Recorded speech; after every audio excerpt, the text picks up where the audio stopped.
So this week, Francis Ngannou revealed that his UFC contract officially ends in December. Francis said if the UFC doesn't agree to incorporate a Tyson Fury boxing match into his next contract, he will not re-sign with the promotion. In a recent interview on the True Jorge podcast, Francis also revealed that he's currently planning his own mixed martial arts promotion, and if he can't come to terms with the UFC, he'll fight for his own MMA promotion instead. Let's say I don't get to an agreement with any organization. What will happen? Well, maybe I will just go fight for my own organization. What did it take to have a promotion? Well, Khabib's just started one, and I had Israel Adesanya on the show recently, and I was thinking, you know, Khabib's doing something in Russia. Maybe you guys could set up something in Africa or something like that. Absolutely. Yeah. The Three King promotion. How does that sound? Amazing. Do we need somebody? A commentator? We will just raise money and have a promotion there. Yeah. And we have and I have an idea. I've been working on it. I think we're just gonna have like a DAO. You know, raise money from a community that will be like controlling the promotion. So it won't be like somebody decide what to do. Right. Every time that you think about something, you're gonna bring it on the table and they decide. You know, make something in like a crypto or something different will fit the demographic of today. J. Paul reacts to the recent back and forth between Ali Abdelaziz and Canelo Alvarez. Just to give some clarity, Ali criticized Canelo for the choice of his opponent for his upcoming fight on May 7th. Ali went on to say Canelo is absolute chicken. He is fighting guys with 5,000 followers on Instagram. These guys will never do nothing for his legacy. Now I understand why he doesn't want to lose to someone like Kamaru Usman. This is chicken style, no risk, no reward. Canelo responded back, who the f is this? Just your thoughts on obviously Canelo's fight with Bivol and Kamaru Usman's manager's comments. I think Kamaru Usman's manager is right in this sense. You know, even though he's a rat, we all know he's a little scumbag, criminal, liar, got kicked out of a country. So I think his manager's a piece of shit, don't get me wrong. But I think he is right in the sense that Canelo is ducking a lot of people. You know, fight Benavidez, fight Charlo. Why aren't those fights happening?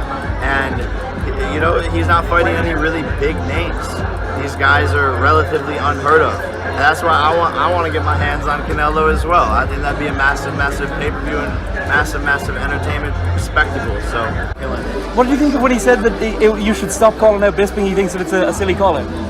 I didn't even see that, but I also think it's a silly call-out. Right. Like, that's an easy fight for me. That's like one-round fight. He's an old guy, but here's the thing. Here's the thing about me. Is if someone talks, I have to them up. You see, I have a problem in my head. If someone talks, let's settle it in the ring. Let's see if you're really about that, or if you're just talking on Twitter. You feel me? So these guys who think they're so tough, these UFC champions who think they're so tough, I'll beat the out of all of them. And I got time. I got time to do it. I'm young, so any of them can get it. As fast as we get these deals done, I'm knocking them all out. So Bisping wants to talk cool, let's get in the ring, you if anyone wants to talk get in the ring, you Masvidal, you all these guys are all talk, they're cap, and their dad Dana fucking owns them. They're a bunch of fucking pussies that hide behind the fucking contract. Macy Barber speaks on a recent win over Montana De La Rosa at UFC Vegas 52. Macy also speaks on her previous losses and injuries in the UFC and how she managed to come back from adversity. No, I mean, I know I'm going to be the best in the world. It's just, you know, sometimes things get a little bit more difficult, you know. There's, like you said, I'm not old. I'm 23. So I grew up in the UFC, basically, you know, like I've had, this is my 13th fight, and I had one amateur fight, and then I went to pro, and my whole goal was to get to the UFC. So I knew that going through LFA and going through the Contender Series was like to get to the UFC. So it's like putting a bunch of pressure on myself. So I literally, as soon as I got to the UFC, that was my first ever injury. That was my first ever loss, my first ever concussion. So I had to learn all of that.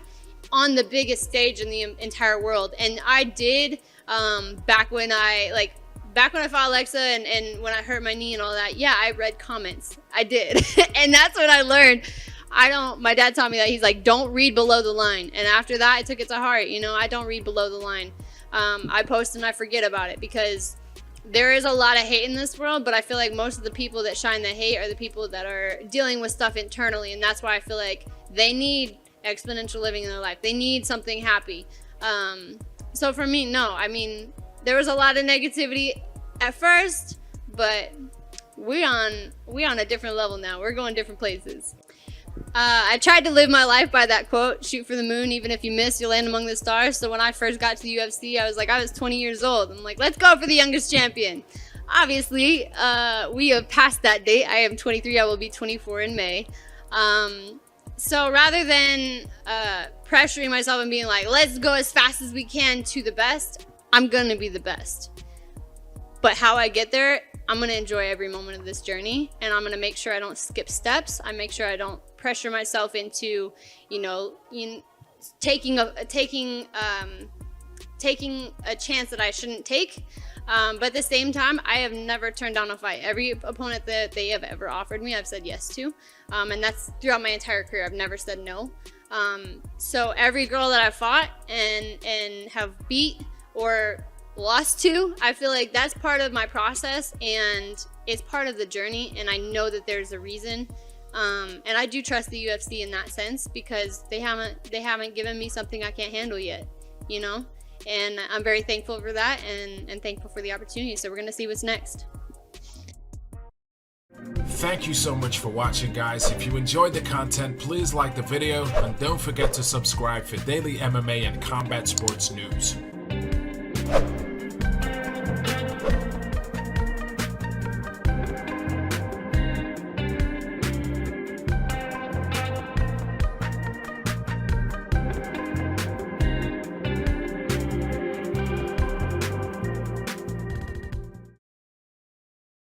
Thank you so much for watching, guys. If you enjoyed the content, please like the video, and don't forget to subscribe for daily MMA and combat sports news.